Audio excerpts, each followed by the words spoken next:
안녕하세요. 반갑습니다. 미국은 정말 혁신 경쟁에서 밀리고 있는가? 라는 주제입니다. 지난 80여 년 동안 미국은 명실상부한 세계의 혁신의 중심에 있었습니다. 인터넷, 스마트폰, 생명공학, 이 모든 것들이 미국에서 비롯됐죠. 그런데 지금 그 판도가 바뀌는 듯한 신호가 조금씩 포착되고 있습니다.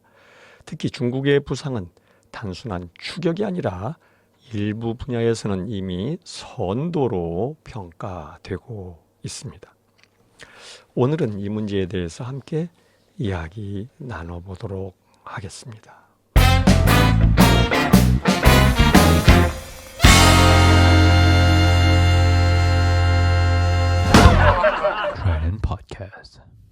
과거 중국은 세계의 공장이라고 평가받았습니다. 하지만 지난 10년 동안 상황은 많이 달라졌죠. 자주적 기술 혁신을 외치기 시작한 뒤 일부 괄목할 만한 성과를 내놓고 있습니다.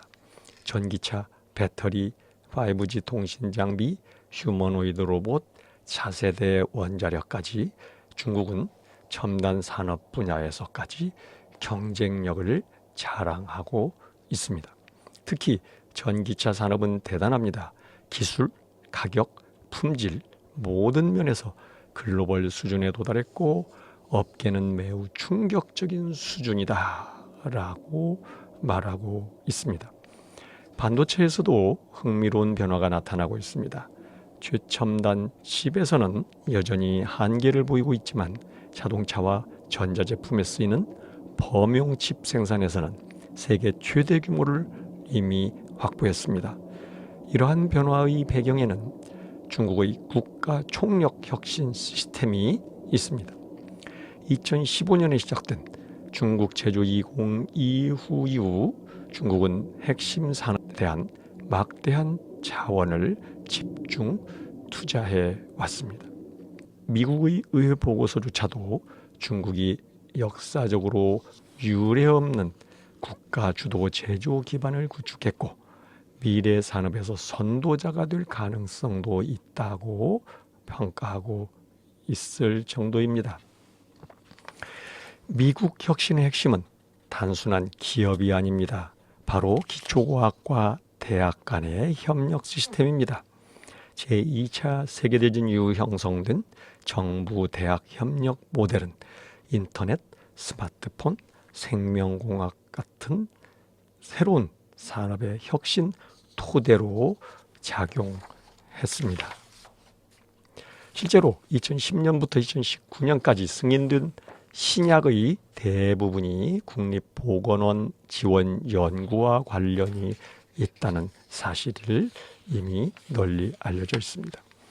또한 1980년 바이돌법 이후 대학은 연구 성과를 기업과 연결되는 핵심 기관 역할을 하게 되었고 구글, 모더나 같은 기업이 이 투자 구조 속에서 탄생했습니다.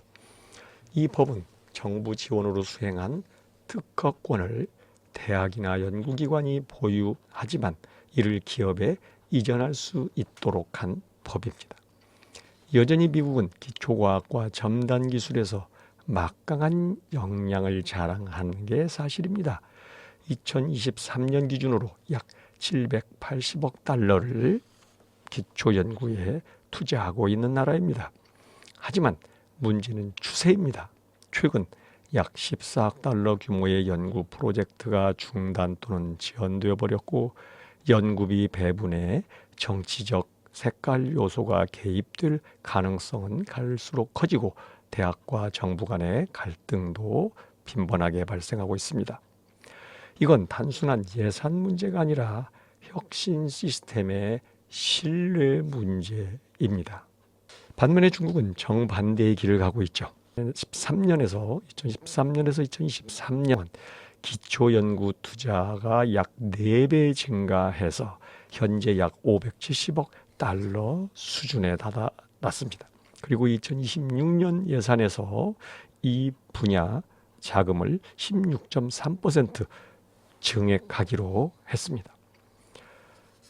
투자에 대한 성과도 속속 나타나고 있습니다. 2025년 네이처 인덱스 기준으로 세계 상위 10개 연구기관 중에 9개가 중국 대학이라고 조사되었습니다.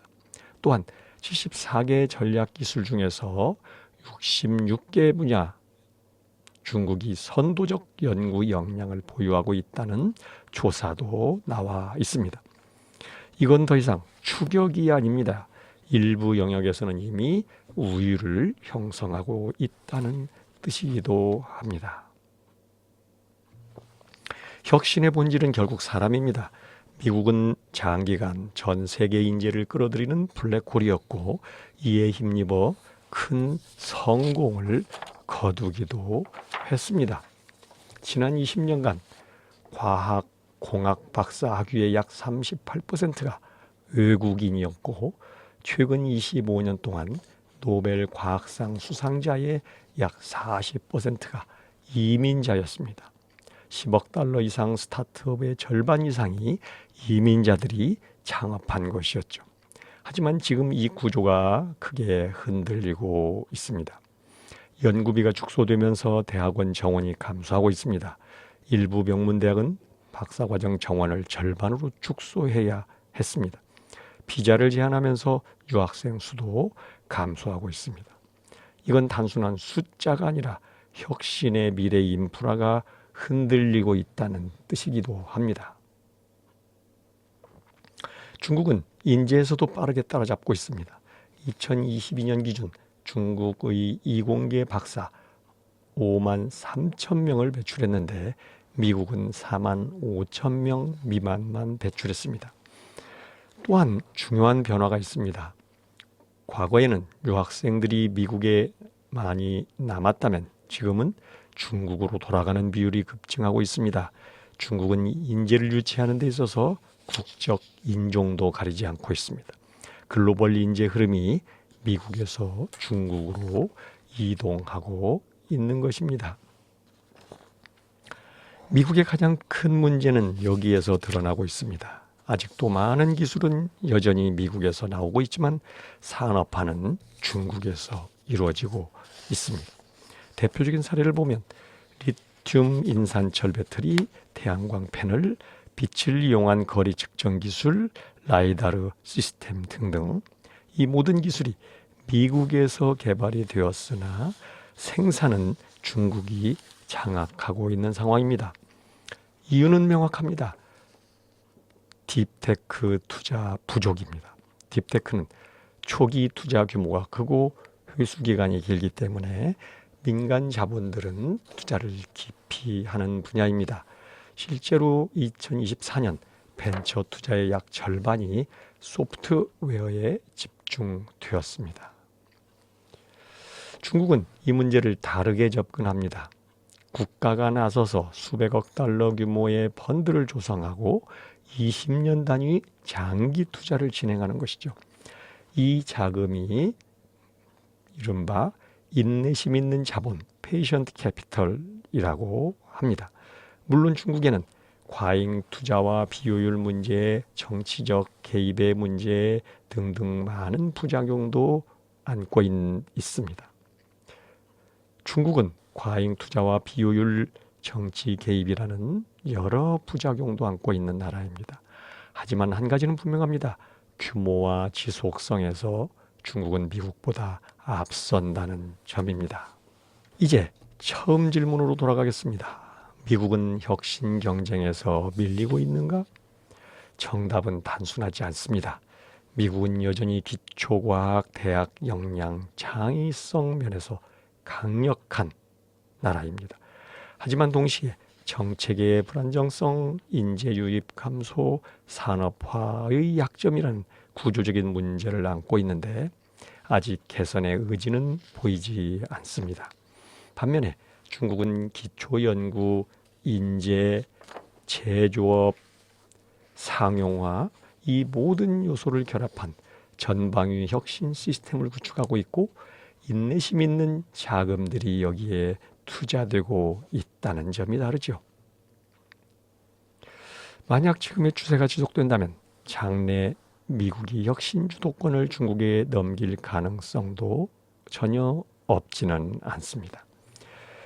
결국 핵심은 이것입니다. 혁신은 기술이 아니라 시스템의 경쟁이다. 미국과 앞선 나라들이 다시 리더십을 회복하고자 한다면 과거 성공의 핵심이었던 정부, 대학, 산업협력 모델을 장기적인 관점에서 재구성하고 장기 투자를 해야 합니다. 자, 오늘 이야기는 여기까지입니다. 들어주셔서 감사합니다. 다음에도 더 흥미롭고 핫한 주제로 돌아오겠습니다. 이상 상하이였습니다.